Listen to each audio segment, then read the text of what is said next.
Okay, hola, as I've been told, but good morning to everyone. Assalamu alaikum. It's a great pleasure to be here. Thank you very much for inviting me. Okay.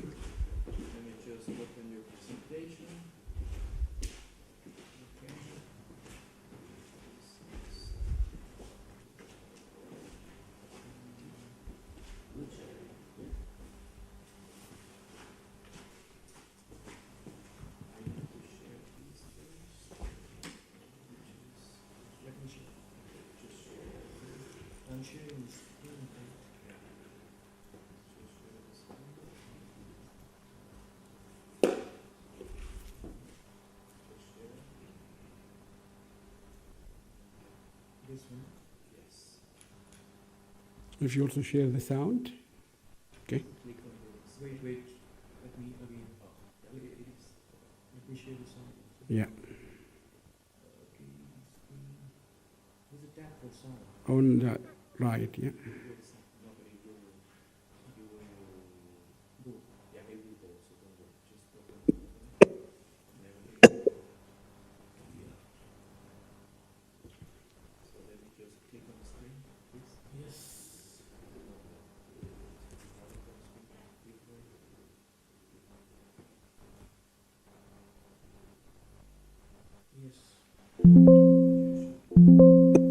Sorry. Okay. Okay, thank you very much. Good morning, everyone here in Salamanca or across the world.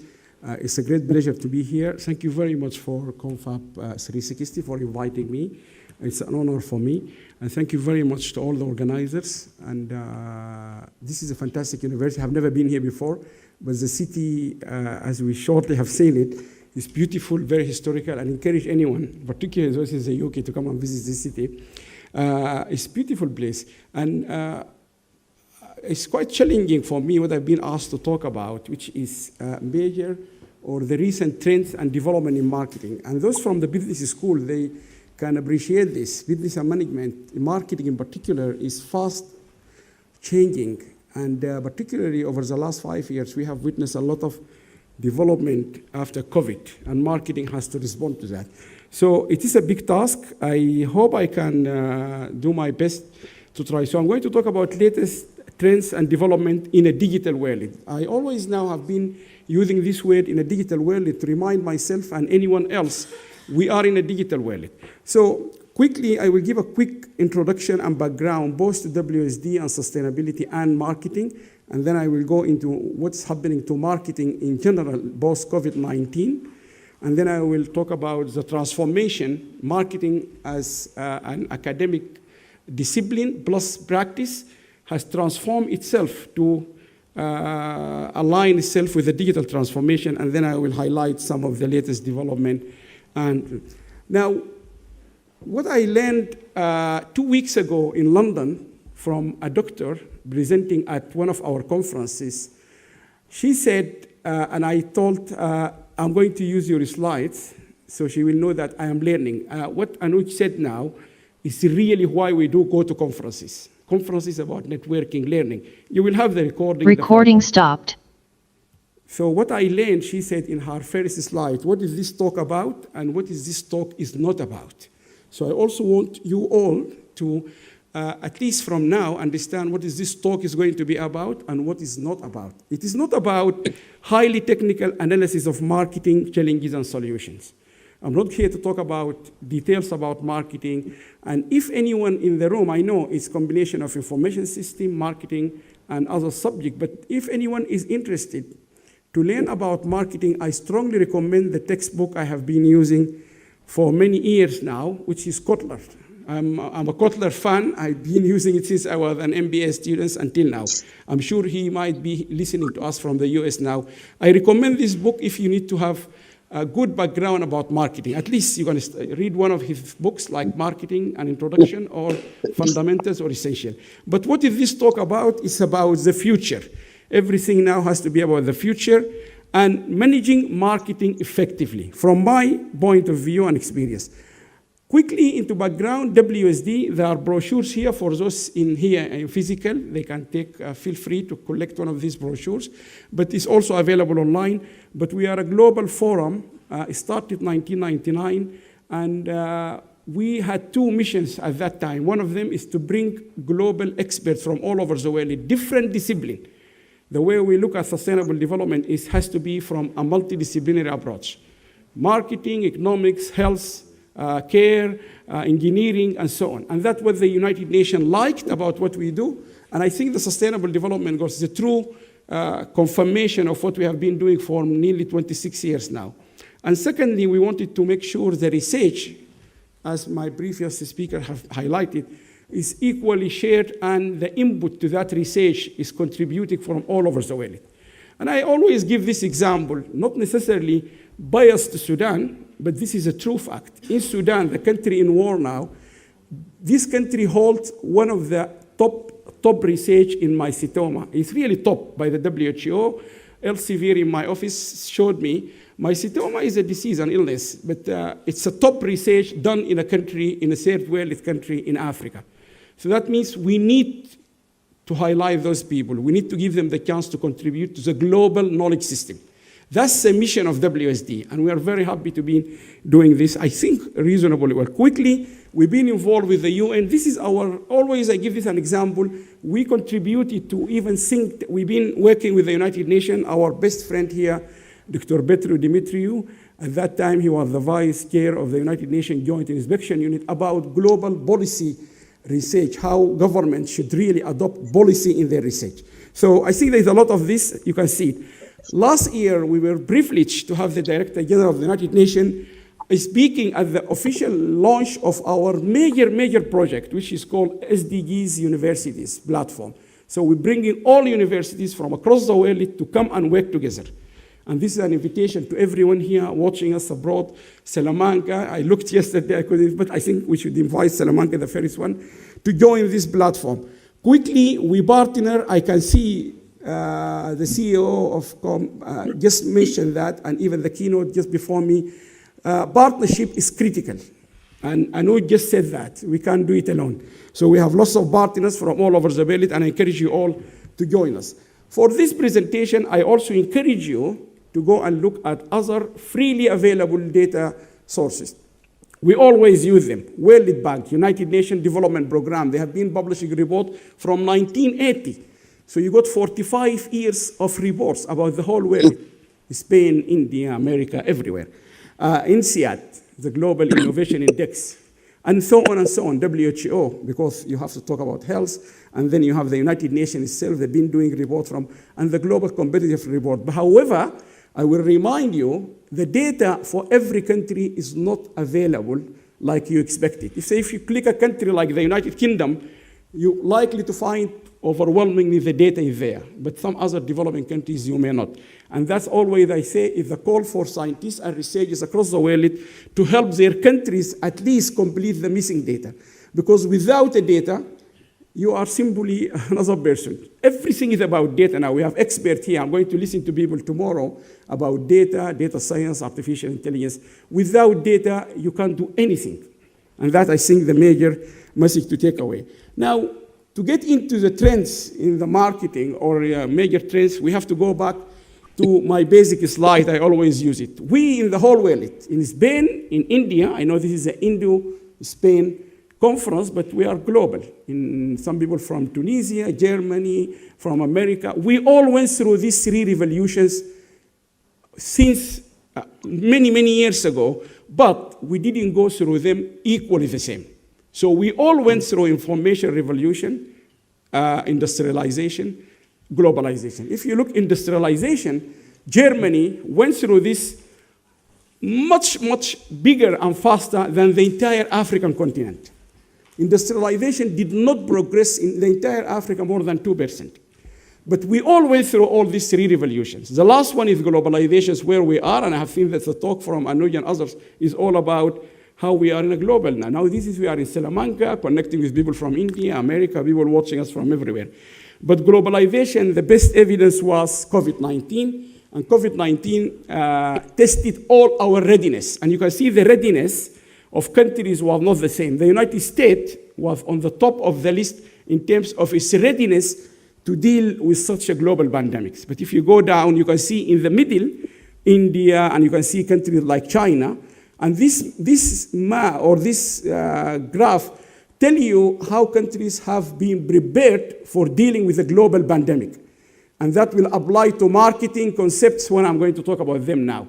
We are not the same. We went through the journey, but we are not the same. We arrived yesterday, we took a bus. This is still a magic situation for me. We took a bus from the airport. We ended up here in Salamanca in less than 3 hours.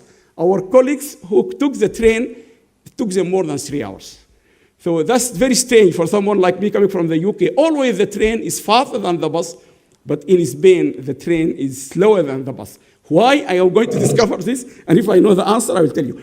But this takes us back to a Harvard grad. They're going to tell me, they said. This is a very important talk from Alexander. He's a Harvard graduate, but a Russian trained. He said, we need to look back. Each country has its own distinctive resources. We all have distinctive resources, but also distinctive stage of backwardness. And that stage of backwardness and our resources will decide and determine our forwardness. So countries like the UK, Germany, we receive flooding every year. This year, I hope not, but we lose lives. Spain lost 150 in the flooding, you remember that story. But we are much well prepared and we have the distinctive resources to overcome that. If you compare the flooding with Pakistan, I know the flooding in Pakistan was much bigger at a larger scale, but the country was not well prepared to deal with it. That doesn't mean a shortcomings of the country, but this to give you an example about resources. We receive heavy rain in the UK, but it still can be drained, and we lose lives, but not as much, and we can still recover. So this will reflect on what we're going to do in the future. And this takes us back to the United Nations, the World Bank major work, where the whole world realized development has to be tied with knowledge. And the famous graph from the World Bank, this is a very famous work back 26 years ago, where they looked at countries like Korea and compared with the entire African countries. The African countries was represented by Ghana. If you look in 1958, both Korea and Ghana, an example of African countries, they had the same GDP. Many people didn't believe this. But look at 1990, not now, 1990. See where is Korea and where is Ghana? The experts in development studies, they studied that, and the World Bank concluded this is all due to knowledge. Because this is one of the key points I'm going to use in my argument about the latest development in marketing, knowledge. Without knowledge now, you cannot achieve sustainable development. Full stop. And we used that full stop in 2007 in Brisbane, in Australia, during our conference. It's a full stop. Without knowledge, you cannot achieve sustainable development. Whatever you do, you can't. And that's why we always take this as the key point to explain in the business school. Anything we teach in marketing, accounting, whatever, we have to start from here. Salamanca University, or the University of Salamanca, or Confab 360, British Airways, or Iberia, I used yesterday, all of them are organizations. And when students come to us in the business school, the first lecture we give them, what is an organization? And this is the answer. It's a 1 or 2 chapters normally, but this is really the conclusion of what is an organization. An organization is a group of people, cleaners, professors, catering, whatever people in this building, they are people. It doesn't matter what they do. And secondly, a bundle of resources. And these resources, we always, in strategic management, we classify them. We don't just say resources. We say threshold resources and strategic resources. Threshold resources are the resources you need to survive in that business. So for the University of Salamanca, this fantastic room is the threshold resources. Without rooms like this, you cannot really run a university. It's not possible. Yes, we can do it online, but you need a room like this. But the strategic resources is the technology at the back and in the front. Now people in India, America, Africa, they are watching us because this room got strategic resources. So you can say Salamanca University got strategic plus the threshold. And number three, economic actors. There is money going in and out. That's a complete issues to do with economics, which is part of our business school. But the critical, on the left-hand side from the 1980s, and the Japanese took the leading role on this, as inventing this and bringing it to our attention, is what we call it accumulation of knowledge and learning. And there's three things you need to learn here. Accumulation, that means it will never stop. What we are doing here, we are accumulating. I am learning more, I am adding more. This is accumulation of two things, knowledge and learning. You are learning, and there is also body of knowledge you're learning. So this is what is the organization. If we, yeah, okay.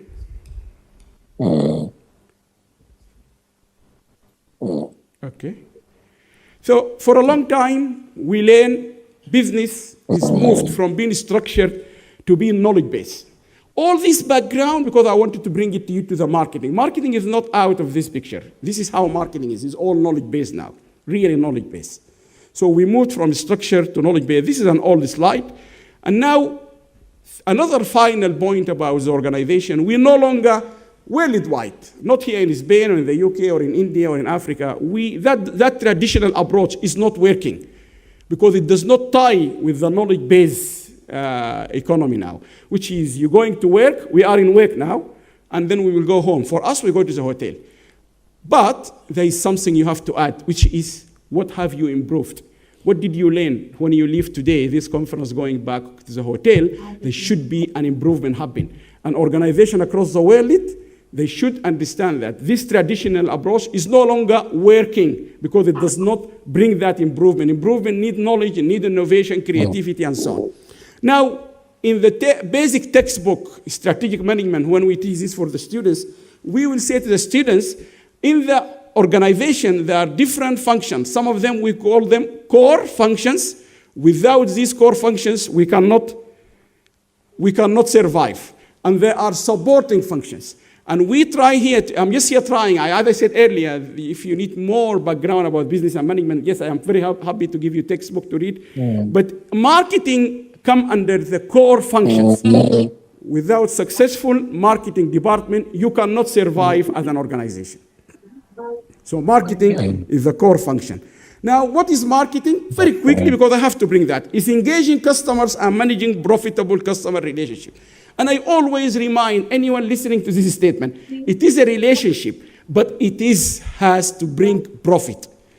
And in the business school, we say to the students, we are not teaching you business for profit, but for a maximum profit. That's a big subject, maximum profit, where the marginal revenue equals the marginal cost. But marketing is the relationship, and relationship means more than one person, they relate to each other. Couples, partners, whatever it is, and it has to be profitable.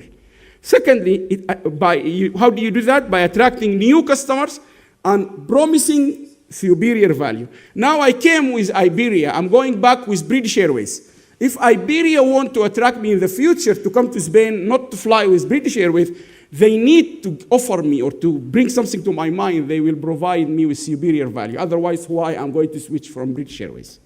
As simple as that. I took them, not by my choice, because I have never used Iberia. Nothing wrong with it. It's a fantastic airline. But that's the only flight to bring me here at that time. 3, keep and grow current customers by delivering satisfaction. Your current customers, students, I just met them in the corridor here. You want to keep them. And you all know that in universities, after the students getting to final year, we try to offer them a discount to continue for a master. And so we want to keep them. If at that time they are not satisfied, they will not stay. No matter where they are, at Harvard, Queen Mary, Imperial, it doesn't matter. If they were not satisfied during that degree they have done, you cannot attract them to continue. You cannot keep them. So attracting and keeping. So for those who have not studied marketing, marketing is a relationship profitable with the consumer. And how do we do that? By creating value for the consumers and take value out of the consumer. And the value we take from the consumer is not the monetary value. It's the monetary and other things, reputation and so on and so on. But how do we do that? We need to attract new by giving them superior value and keeping existing customers by satisfaction. And if you look at yourself, The products you keep buying because you are satisfied. The new products you're buying because they offer you superior value. So this is about marketing.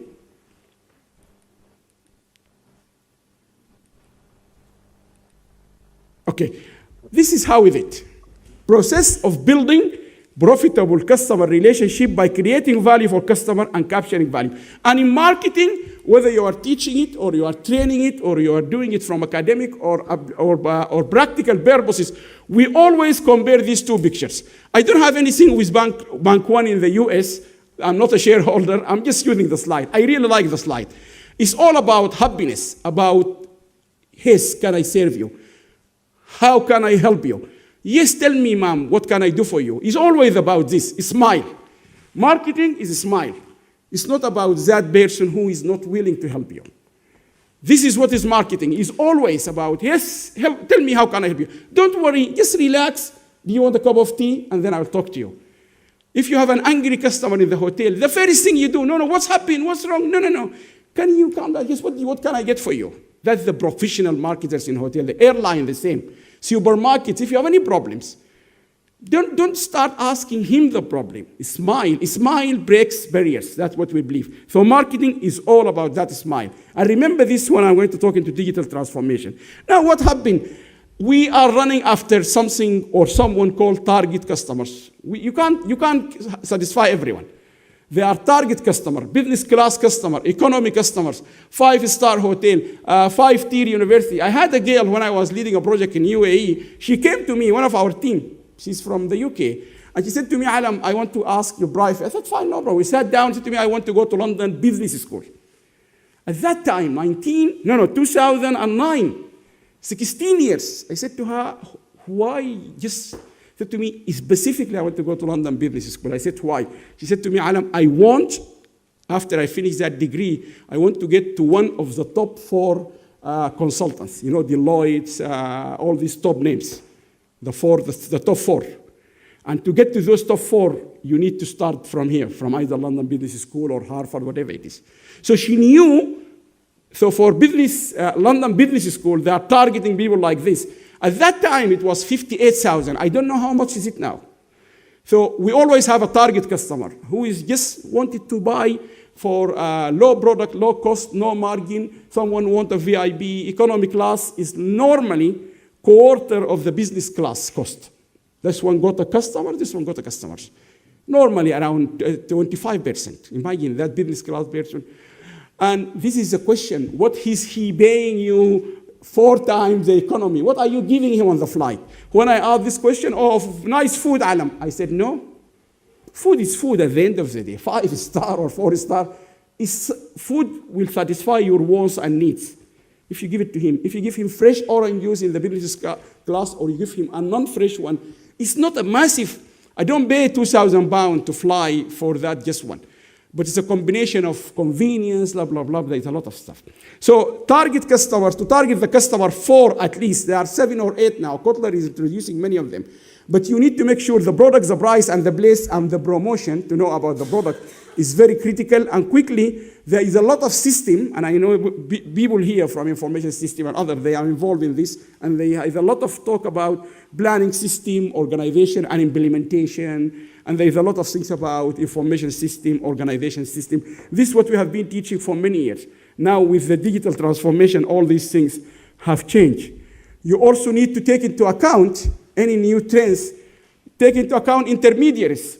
Intermediaries is the person who will bring the product or the service to the final consumer, such as the delivery, believe it or not. You might buy a very fantastic pizza, you order it, fine. You know this pizza, Baba John's, whatever it is fantastic. But that guy who delivered it is an intermediary because he dropped it to your house. If he drop it cold, the entire thing is gone.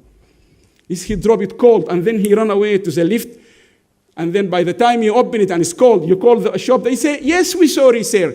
We'll bring you another one. It doesn't work. We will give you your money back. It doesn't work. You lost it. I'm watching football with my family. I want to eat it at that time. So these intermediaries are critical. Now, you have the public, like banks and all these things. You have the competitors. And I always say competitors are not there to compete with you. They are there to destroy you. And I know it's a very harsh word, but it is. British Airways is not competing with Lufthansa or KLM. They are there to destroy them, to get them out of business. The ultimate objective of our competitors is to get you out of business, not to keep you still competing, out of this business if they can. And then you got the supplier who every year asking you for more money, more. Every year they want more. Now, what happened here? And there's a lot of things we are living in an environment, the demography, the culture, the socio-cultural environment, the technical, the physical, the technology, and the political system.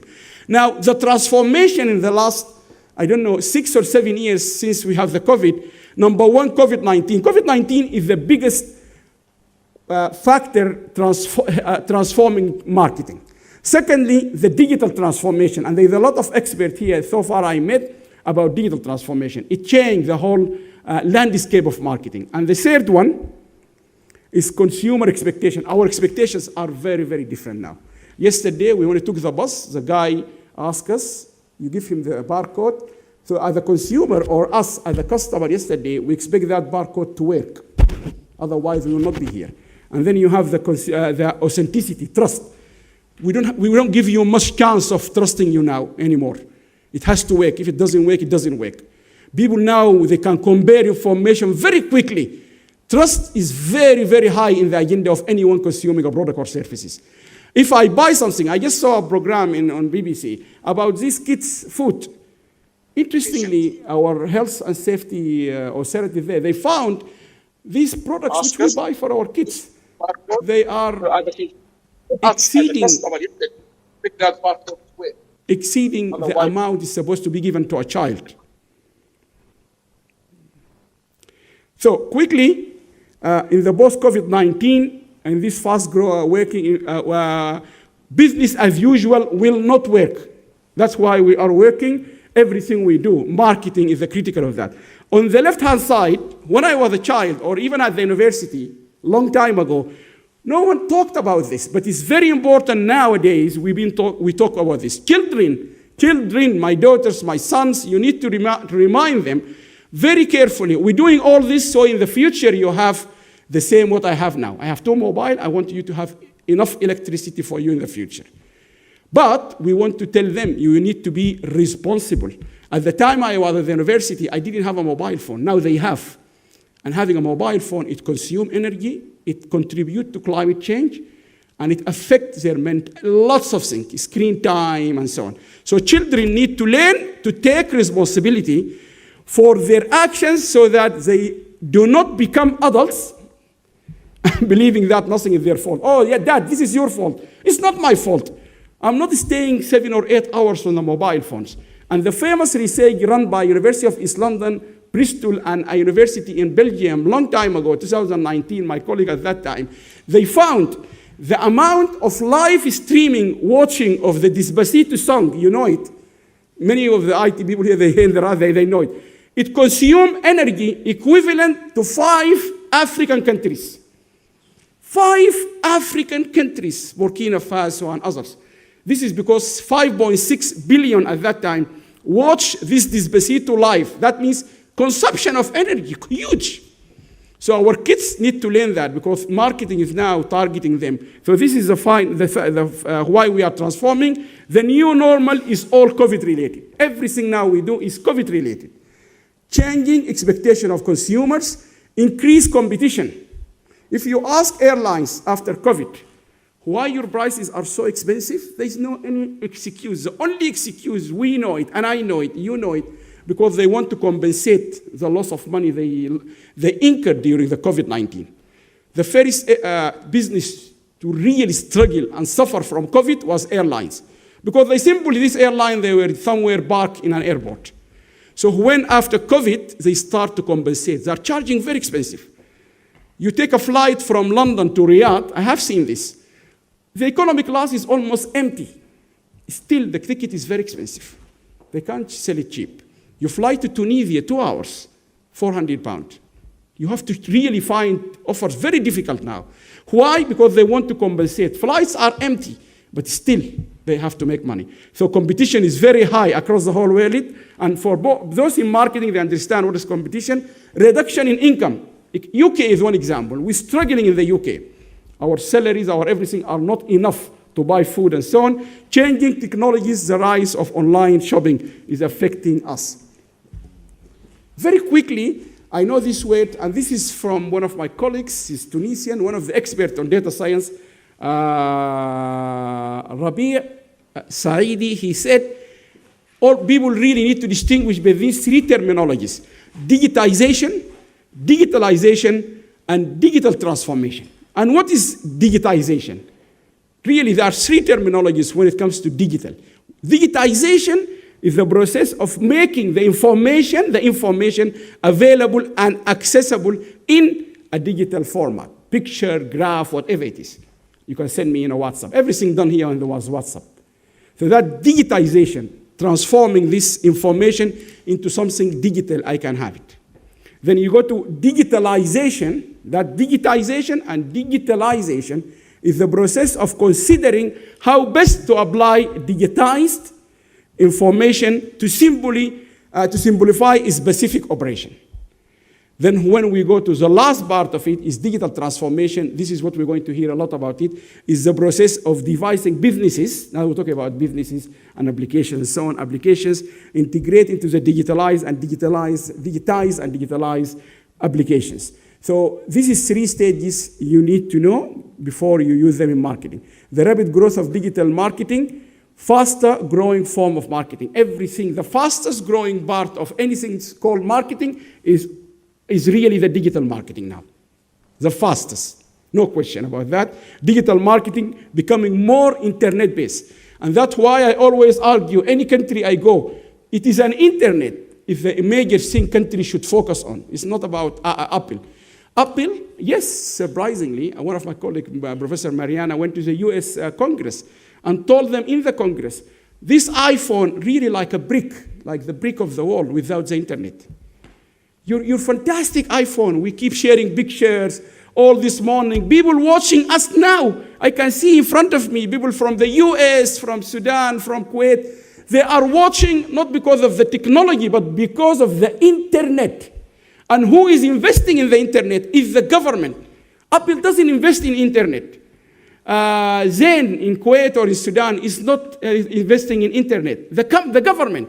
Itisalat in UAE, Saudi Telecom, BT, British Telecom, is the government which invests in the internet. And the internet is the real factor here. Marketing is all becoming internet. So that's why countries, what we're going to say here, if there is no internet in the country strong enough, you will not enjoy this revolution. Digital marketing claims surging share of marketing spending and sales, includes online display, search, advertising, videos, and so on. Quickly, I urge you to every 2-3 months go to this website and look at the number of internet. Can you see now how we have grown in terms of the number of people using the internet? Because marketing is all about internet now. Can you see the number now? We're talking about billions. If you minimize that, if you minimize the Zoom one, people can see the screen here better. Just click, no, on the top. Yeah, no, the Zoom, yes. Excellent, yeah, do this one. Yeah, so you see 5.5 billion users of internet, and we are 7 billion worldwide. Now, the second one, what are they using this 5.6 billion? What are they using it for? Read in front of you. You can see, all of it are marketing related. People really use the internet mostly to do something with marketing. But if you look to specific one, finding content, we're talking about videos, marketing, some of them. And then you look about finding products and services. This is marketing. What are people, these billions using the internet is for? So now you know where is the people searching for your product and services. Across the whole world, it is Spanish and so on and so on. Yesterday, I bought my black tea. By the way, after I left you, I went outside. I didn't want to disturb you. And I went to the coffee shop. And I said, do you have black tea? She showed me a lot of tea. She couldn't understand me. I didn't understand Spanish. So I said, oh, wait. She brought, I think, a mobile or a device right here. I wrote to her, do you have black tea? Ah, yeah. And then I said, do you have black tea with mint? She said, no. So you can see, without internet, that will not happen. And now my daughter yesterday, I told her, I said, Allam, why you did that? You can just buy, or my wife, she said, just use your iPhone. You can tell people what you want. Internet. products and services, waiting for following sports, finding inspirational things to do and so on, watching, and then seeing content from your favorite brands, and so on. So we know where is the people we want to. The big challenge for anything to do with IT has always been, and in this next today and tomorrow, I might listen to maybe there's a solution for this. Two big problems we always face in our if you like, family of knowledge management and IT is the changing business needs. Business needs are changing. Yesterday over the dinner, I told an expert here on AI about some needs we have in our platform. Imagine, keep changing. I want it to work like this. I want the dashboard to look like this. I want the function to be like this. I want him, once he had changed something, we got a notification. This is all changing of business needs. Secondly, managing IT cost and complexity. Many people tell me, Allam, how is your website? I think the most expensive part of our funding goes to the websites. It's not you build a nice website. It's about someone every morning open that website and check everything is going on or not. That's most important than the developer who will develop it and give it to you. Like this room, they built it, they gave it, they got their money, and they went. But the person who comes here every day, look at this machine when we have a room, how it will function. So the cost of IT is increasingly very expensive, really. All these applications are expensive. And major trends in 2025, this is just little of them. This is just 6. Omni-channels. I'm going to explain what is omni-channel for customer experience. Customers, they want to see all the channels of marketing consistent. And I will talk about this shortly. One-to-one customer relationship, digital, physical. Now we are one-to-one here, physical, and we are also one-to-one with people online. Number 3, personalization. I want to feel personalized. I want to feel this is being done to me, customized. Yesterday in the dinner, we talked about the Indian food. I said in the UK, and the colleague said to me, it's customized. The food we eat in here yesterday is not the 100% Indian food, but it's customized to the European and Spanish. Everyone wants to feel that. Long time ago, 30 years ago, the airline number 1 in the world to customize and to personalize its delivery was Lufthansa, the German one, before everyone else. So Lufthansa, their logo was, or their slogan was, we want every passenger in the flight to feel we are all here to serve him or her. So they want you to feel this whole crew is for you. This whole crew is just for you, Lufthansa. So you feel this is everyone is for you. That's very difficult to be so. And so on. 3, 4, AI, artificial intelligence, efficiency in creativity and precision. And I hear this morning, if you don't mind me, I don't want to break your research, but tomorrow we're going to listen. I think this is a breaking research. Really, I'm really looking forward to listen to it. They said they are doing now some kind of work. I don't want to spoil it. Tomorrow you listen to him with his co-researchers about using robotics but I will leave it tomorrow, to rescue immigrants. You know, when people are trying to cross the channel to the UK, the problem is not for the government in the UK or in the European Union. It's not about capturing them or stopping them from that crossing. That's one issue, yes. But the main issue is their lives. They lose their life when they're crossing from near these borders.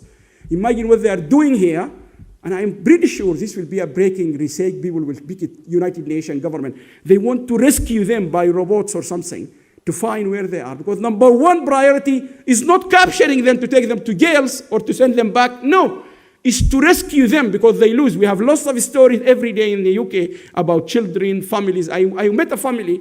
They lost things. They went into the boat. I think the daughter or something went into water. The father went with her, and the boat, because of the smugglers, continued its journey to the UK. Serious stories you hear like this. So they imagine the whole scary stuff on the boat, and now knowing your partner and your daughter are in that water in the other side of France. This is what these people are doing tomorrow using. This is efficiency. This is what AI is giving to us. Efficiency, creativity, and precision. So we can find these people quickly. Influencer. This is another story now. Influencer is becoming a big chunk of us in marketing. We have to look at it. And number 6, sustainability and ethical marketing. So these are these 6 I mentioned, but there's many more. I'm sure over the break we will talk about them. Now, quickly going through this, I'm just moving quickly. Now, omnichannel, what we mean by that? Right marketing contents, place at the right place at the right time, each stage of the customer journey. Customer have lots of journey with you. They are thinking of using your services, they are considering it, they are comparing it, they are buying it, they are using it. Now, Iberia Airlines, which I used yesterday, now I have went through a long journey with them.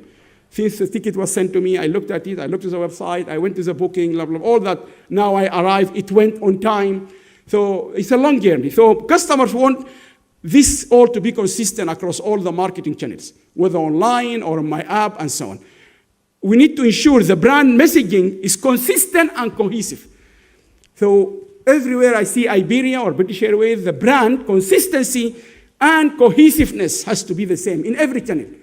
Not on TV, different from, look at McDonald's. I'm not promoting the junk food here, but if you look at McDonald's advert everywhere, on the newspaper, on the train, on the TV, everything is consistent. It's giving you the message. Consistent experience, and here we need the data. You can see, we're coming back to the data again. My experience has to be consistent whenever I deal with this product or services. Number 3, differentiation. I can differentiate you from others. I can differentiate British Airways from Emirates. I can differentiate Emirates from Qatar Airways. Qatar Airways from American Airlines. I know some people, they don't know that, but if you know Miguel, in the US, I didn't know that. We're traveling from Chicago, I can't remember from which one. Anyway, between Chicago and somewhere, 5 hours. We didn't know you have to actually rent or pay for your headphone. It was very strange to me. This is a long time ago. In Canada also, in the transatlantic, different stories.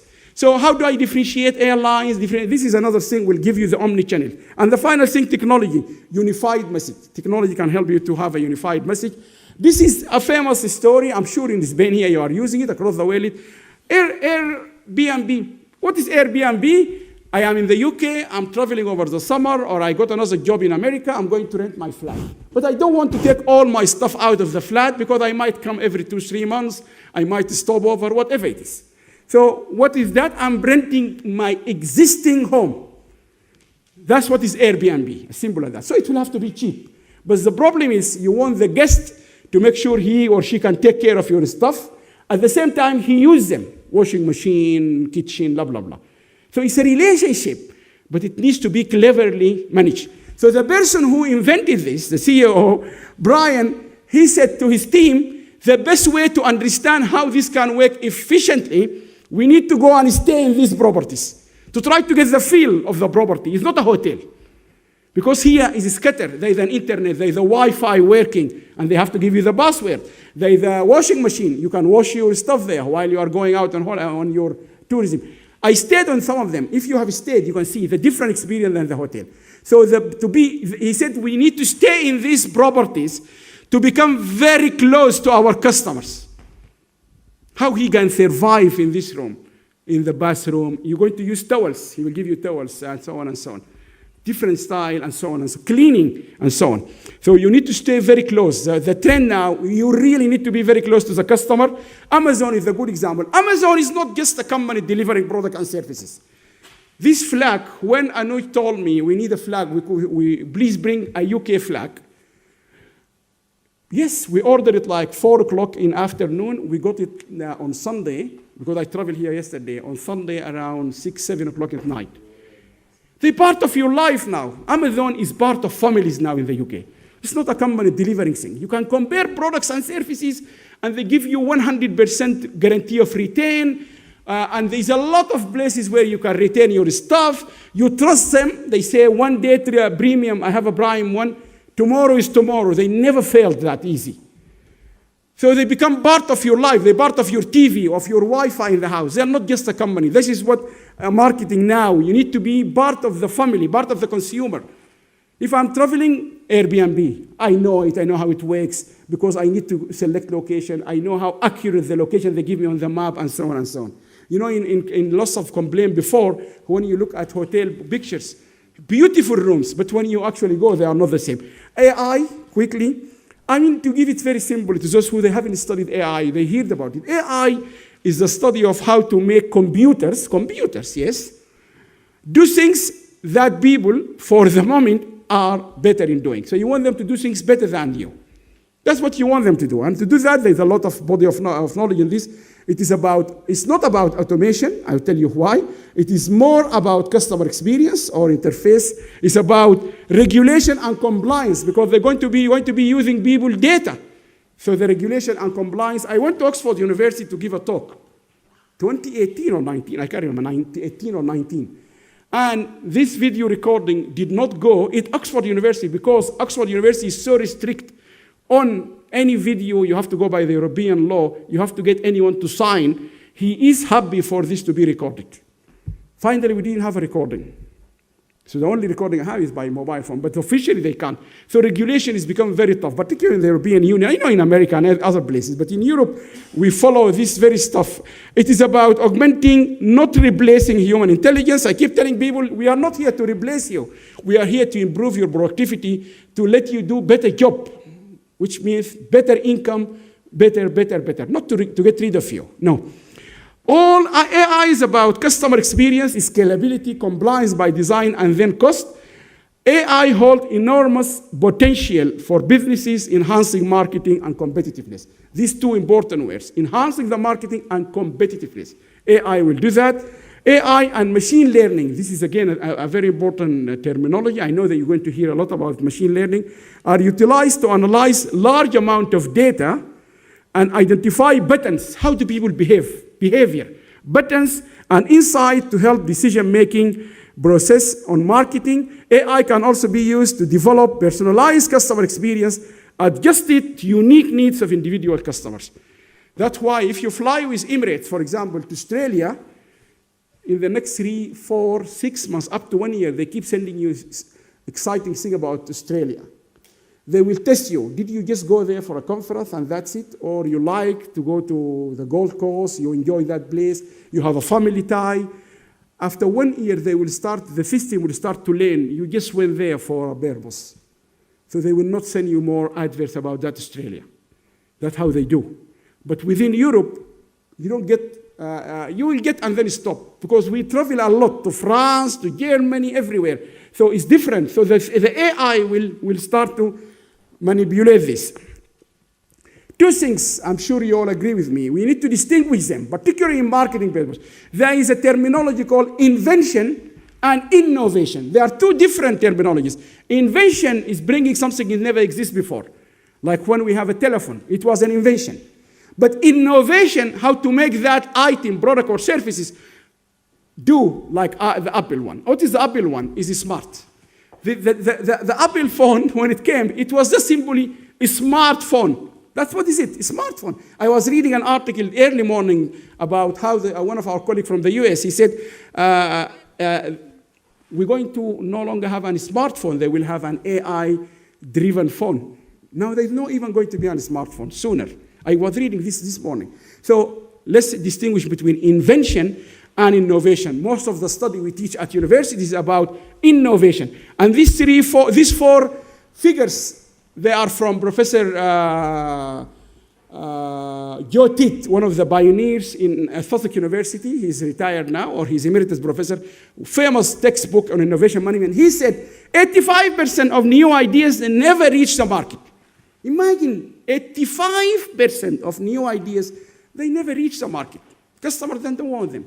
And 60% of research and development projects are market failure. And I'm going to show you one of the classic case study we teach in business schools. Yes, classic case study. Number 3, 40% of consumer product and services fail. So we marketing need to be very, very careful. It's not just a new idea we'll get well. So in this 2025, we need to be very, very careful, because we need to be very close with consumer. 20% of business product and services fail. Now you see the picture down, right? This is Nestle. Famous product. We all drink coffee. We're looking forward to the coffee break. And this is one of the top companies worldwide. It's a Swiss company. And all the time I tease my students. I say, this is one of the largest companies in the world. Yes. Where is it? They said it's a Swiss company. I said, but it's Swiss, they don't produce coffee. Because we are in international business building. This is international business now. How did they become one of the largest companies in the world? Switzerland doesn't produce coffee. There is no coffee in Switzerland. This can tell you the beauty of what international business is about. Coffee is in Brazil, but the biggest company is actually Swiss. Now, what happened? I want you to watch this video. I hope it works. Hey, busybodies! No time for break! Try new gadget invention! Stay alert without stopping! Simple! New Nescafe Original, hot when you want! Self-heating coffee can! Hot drinking in 3 minutes! Just push the button. Hey, shake it! Now wait for 3 minutes! Bing! Unbelievable! Nescafe Original, hot when you want! Non-stop coffee technology for urban endurance! 1990s, a new idea, press the button, you get the coffee. I want to save time. It's a failed project. Failed. Big companies in the world, big company, millions of pounds. They have a lot of money on research and development. What they did, they went to an engineer. There's nothing wrong with engineer. They didn't go to a marketing person. They should have went to a marketer. Allam, would a coffee in a can will work? I could have said to them, let's go to London Bridge station in London, busy, very busy in the morning. So these are the people who are likely to buy a can of coffee and take it on the train, right? We will go to London Bridge, we would have seen people queuing in the morning in Costa or in other coffee shops. And then you tell them it will not work. If it works, these people will not be queuing here. They went to an engineer, they said to the engineer, they didn't ask him, would it work with the customer or not? They asked the engineer, can you make a coffee hot in a can? And the engineer said, yes, I can do it. He's a chemical engineer, and he made a reaction, 2 chambers, as I showed you the picture before. Can you see the picture? Customers, consumers are not interested in that technology or chamber, whatever it is. They are interested, does it do something for them? So it's a failed project. Big companies failed. They're trying, but it didn't work, and then they have to stop it. Now, quickly, one of the biggest trends in marketing is social media, and I think you all agree with this. Social media, independent and commercial online communities where people congregate to socialize, share messages, opinion, pictures, videos, and so on and so on. Marketers engage on social media in 2 ways. Using the existing one, just use the existing one, or setting up their own, and so on. The challenge is effective usage uncertainty. Because we are not it's very difficult to measure how effective people are using it, or how effective our message is getting them. Very difficult. We can, but very difficult. Number 2, difficult to measure the results. Have now people buying the coffee because we are effectively using social media? It's still a very big challenge for marketers. Largely user-controlled. It's controlled by the users. What these kids in the university, they share on their WhatsApp, or they share in Instagram, it's really is controlled by them. It's not really us, the users. And the advantage, targeted and personal, interactive, immediate and timely, cost-effective, yes, engagement and social sharing capabilities. It gives us all that. So there is plus and minuses. There is a lot of them. I will not go through them. You know all of them. Images, video platform, social book. This is all. And there is a lot of social media platform, and we keep getting new ones. Now, the question is, are they all the same? No. Are they all use the same thing? Yes, there's a lot of compare and contrast. But to make them effective, I give you an example from the JetBlue Airlines. What they do, their social media team responds to every single Twitter mention it receives with an impressive average response time of 10 minutes. This is where you can make the best of the social media. So they are not just sitting there. They're having the coffee in the table and reading the tweet. Every 10 minutes, they just respond. They quickly respond. That's where they become engaged. Because, in LinkedIn, once you put something, or in Twitter, if someone responds, you read it. This is the engagement, and so on. So that's just to give you an example. Social media is good, but you need to make it work. Samsung used social media massively to engage with customers across the world. And there's a lot of story here. You can find them in Kotler books. Enable customer and brand ambassadors through social media presence to network with others by fostering advocacy and celebration of its products and services. So there is a key. Now, can social media be used for other things? Unfortunately, yes. And it will be against you. And the very famous story in the United States is this airline. I'm not sure if you heard about it. It's a very old story. This is a very old story about United. And I don't think we can listen to all of it. No, this one, the first one. Here, this is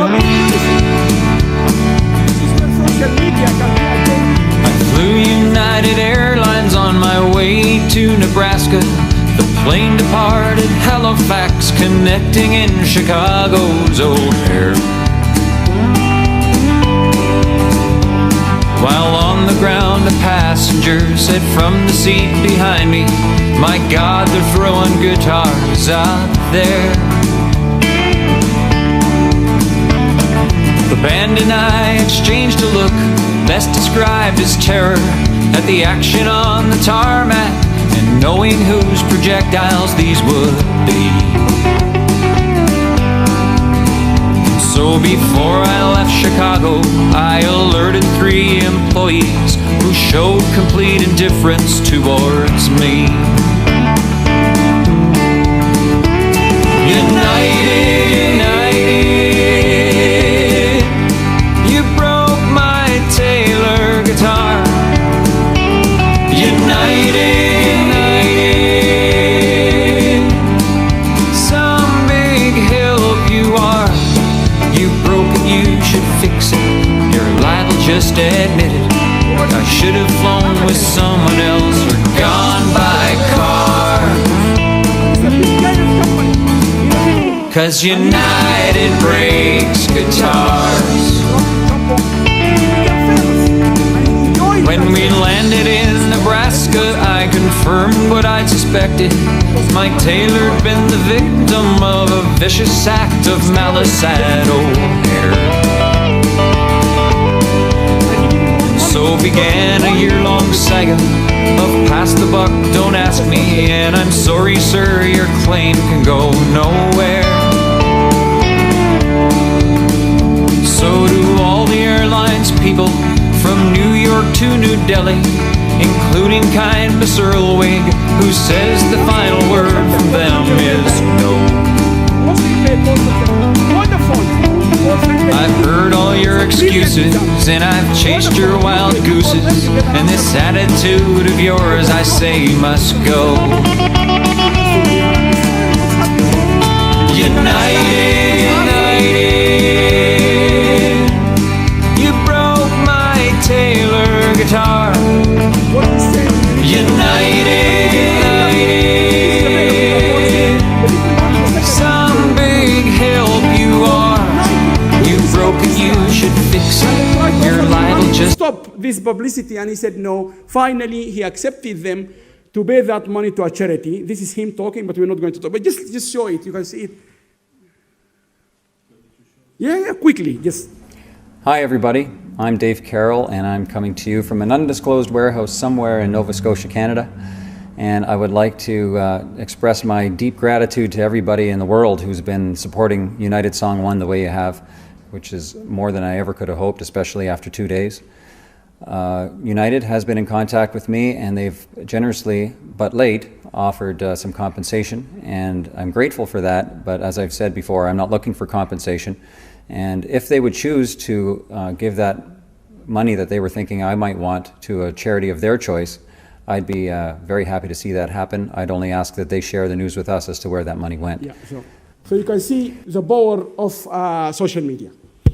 You have to use it effectively. Online videos, I'm sure you know this one is becoming, I encourage, I recommend, I always support videos, videos, videos. Tony Blair said before, the UK, for all nations, he said, I remember this, Tony Blair keeps saying education, education, education. And this is said by a country which is leader in education. Education, education, education. I think for any marketer, video, video, videos, videos, videos, videos. Because all the research so far, we watch 80%, there's a 80% chance we watch, not read.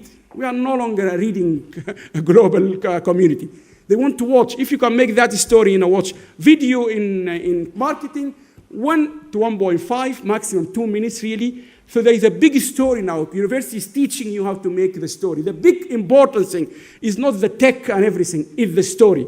The story in the movie, the story, story, story, story. So for marketers in the 21st century, in now, videos, videos, videos, videos, no matter. Now what we're doing now with our volunteers, we ask them to design videos.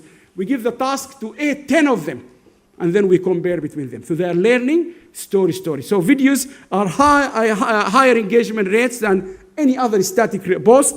Consumers like videos, ads, content, blah, blah, blah. Differentiate different platforms like TikTok, YouTube. It doesn't matter which one you will eventually Place your videos in, but they are, whatever it is, they're having their audience, focus on storytelling, trends, and authenticity, and so on, connect with the customer. Now, watch this video. One of the best videos so far for using these skills. This is a very old video.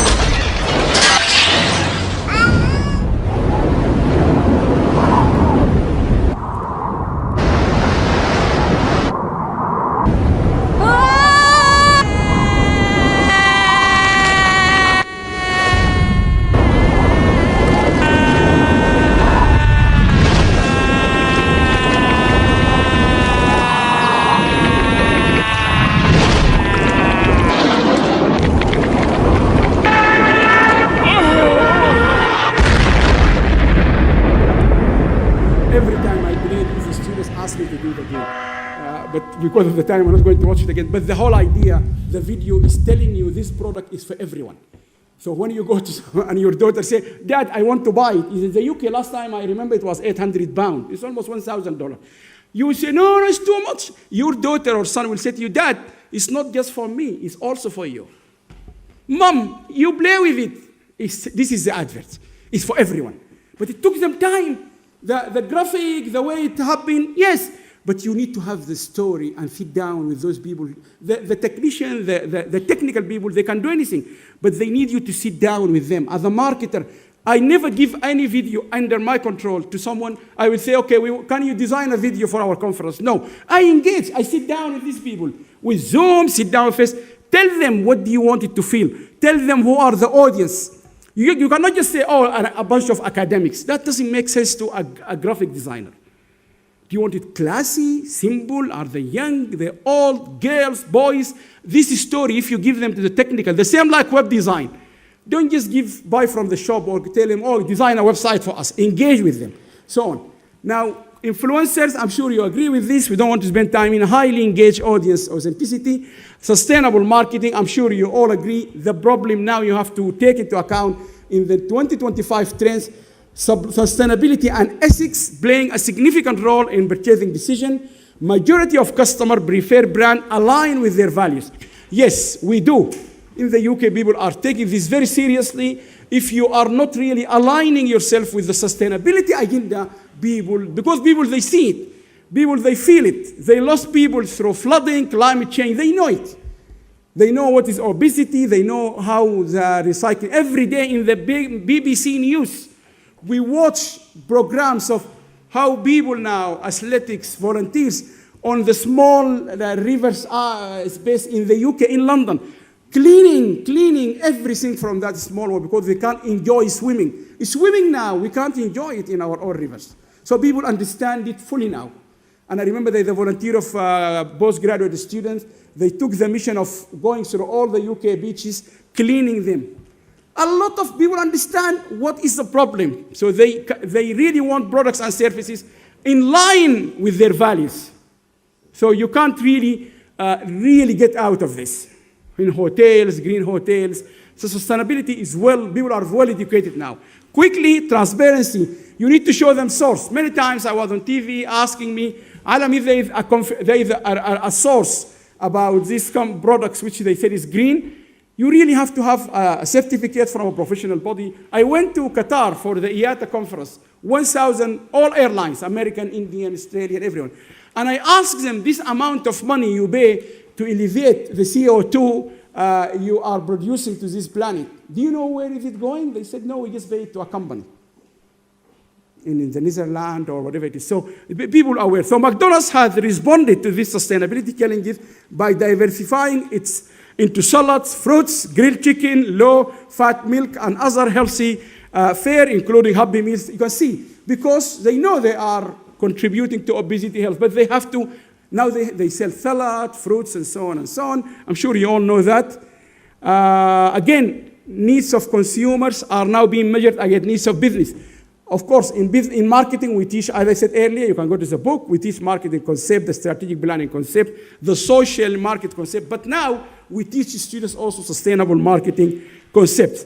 Quickly, ethical norms. This is American Marketing Association. They said what we mean by social norms should be no harm. Whatever product and services now you produce, make sure the least they do not do any harm, whatever it is.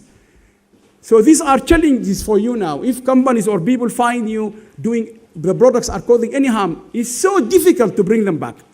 Foster trust in the marketing system. You want them to trust your marketing system. And number 3, embrace ethical values. This is all from the as example. Finally, technology skills gap. What we need to do in marketing now or in companies, because we know there is a technology gap now, is skills, AI, data science. So we need to make sure our staff in the company, particularly those in the marketing, we uplifting them. We teach them marketing, AI-driven, smart technology. We give them ideas about data science and so on and so on. So quickly, there are a couple of things. Number one, I think I'm finished. Social technologies will disturb traditional organization structure, so we need to be aware of that. We cannot just leave our staff have no idea about these social technologies and so on. Job satisfaction and retention. We need to look into, you cannot invest time or money on someone to train him on AI-driven technologies, and then suddenly tomorrow he will go to another company. So you need to look into data literacy and analysis. Yes, I encourage every company to teach and to train their staff on data science, artificial intelligence, the basic. 4, digital tools. You can't just leave them because marketing is all digital now. Number 5, AI and data science, as I said. I will finish with this video. I'm sure it's a very famous, very old video. This can give you an idea of, finally, to conclude this whole presentation, you need to take into account the following.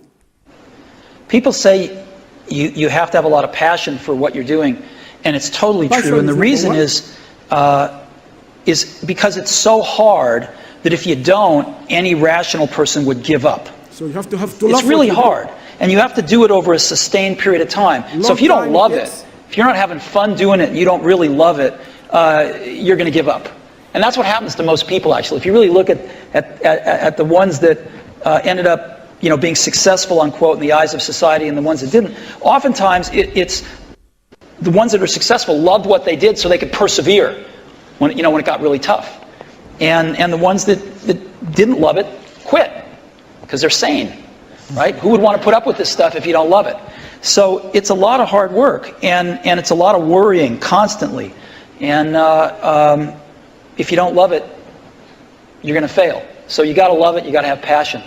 And I think that's the high order bit. The second thing is you've got to be a really good talent scout, because no matter how smart you are, you need a team of great people, and you've got to figure out how to size people up fairly quickly, make decisions without knowing people too well, and hire them, and see how you do and refine your intuition, and be able to help build an organization that can eventually just build itself, because you need great people around you. I finish. I think I just done it within the time I've been given, but this is not using the conference for Brownwall, but we run annual conferences quite big. The next one is going to be in November in Kuwait. On behalf of the whole family of World Sustainable Development, I invite you all to join this conference. It is going to be in November. And the next one after that will be in Tokyo. We travel all over the world. Also, you can see the theme now. This is just to prove to you everything is digital. The theme for this one is, where is it written? Bridging the Gulf, local innovations driving global sustainable impact. So innovation, and then if you go to Tokyo, artificial intelligence versus human intelligence. So go to our website, and again, finally, thank you very much for giving me the opportunity, and thank you very much for inviting me. It has been a pleasure, and I'm honored to be here. Thank you very much.